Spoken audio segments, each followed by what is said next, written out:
종합부동산세, 사실 세금 폭탄이라고 할 만하죠.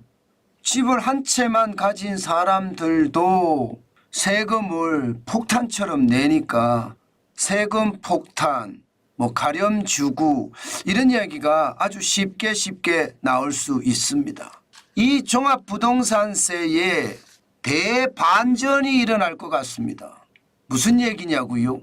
1가구 1주택자 종합부동산세 사실 23만 5천 명이 2022년에 냈거든요. 작년에는 좀 줄어들었습니다. 1주택자 종합부동산세 기본 공제액이 12억까지 올라가면서 말입니다. 공시지가가 좀 덜 올라가면서 이게 11만 1,000명까지 줄어들었습니다. 이것은 어쩌면 말입니다.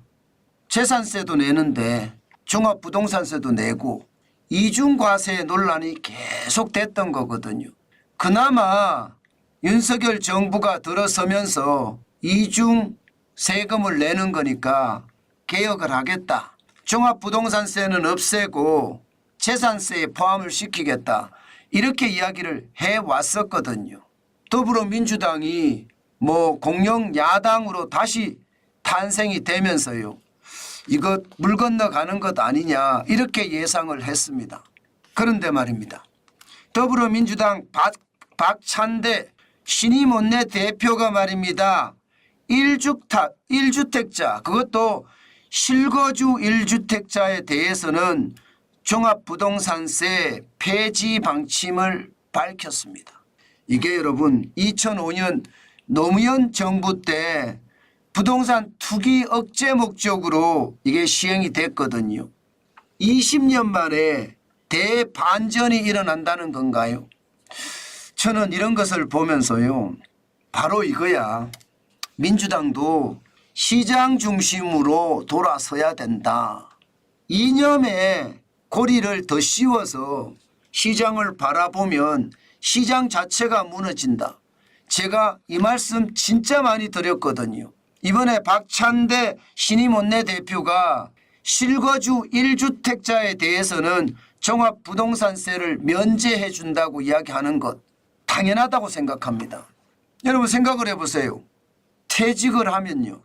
버는 것이 없을 수도 있습니다. 연금으로 살 수도 있어요. 집을 가졌다는 이유로 재산세도 내고 종합부동산세도 내고 이중으로 이렇게 과세를 한다면요. 어느 누가 그 정부를 보고 가렴주구 정권이라고 이야기하지 않을까요? 대부분의 사람들이 세금만 수탈해가는 가렴주구 정권이다 이렇게 이야기할 겁니다. 그런데 이게 이제 변한다고 하니까 이중과세 문제도 좀 해결이 되고요. 은퇴한 사람들 내지는 중산층이 더 보강이 되는 상황도 저는 맞아질 거라고 생각을 합니다. 저는 진짜 더불어민주당이 잘 결정했다고 생각을 합니다. 물론 앞으로 문제가 생길 수는 있습니다. 예를 들어 빌라 여러 채를 갖고 있는 사람하고요. 50억 100억짜리 집 한 채를 갖고 있는 사람하고 이거는 차원이 좀 다른 문제잖아요. 저는 이런 부분은 어떻게 해결할 것인가 아마 고민을 좀 해야 될 겁니다. 그렇지만 대부분의 집을 한 채 가진 사람 입장에서는요. 대환영일 겁니다. 그만큼 말입니다. 종합부동산세에 대한 부담감 굉장히 크고요. 여기에 경제 위기까지 경제 침체까지 저성장까지 계속되고 있는 상황에서 전향적으로 바꾸는 것 대환영합니다. 그래야 됩니다. 문제는 여기에서 그치지 말고요. 부동산 시장 자체를 시장 시각에서 시장 원리로 더불어민주당도 바라봤으면 좋겠습니다. 그러면 말입니다. 부동산 시장의 왜곡도 웬만큼 해결될 겁니다. 지금처럼 말입니다. 과도하게 정치 플레임 내지는 이념 플레임을 씌워놓으면 말입니다. 부자는 적폐 세력이라는 거 말입니다.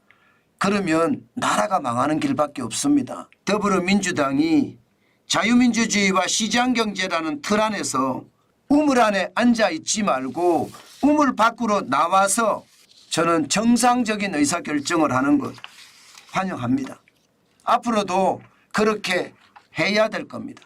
하나만 그런 것이 아니라 모두가 다 시장에 맞게끔 시장 원리에 부합하게끔 해서 말입니다. 대한민국과 대한민국 국민들이 더 편안하고 더 안전하게 살 수 있는 환경 만들어줘야 된다고 생각합니다. 여야의 협치는 중요하고요. 야당의 대반전, 대변화는 굉장히 중요한 요소다. 저는 그렇게 생각합니다.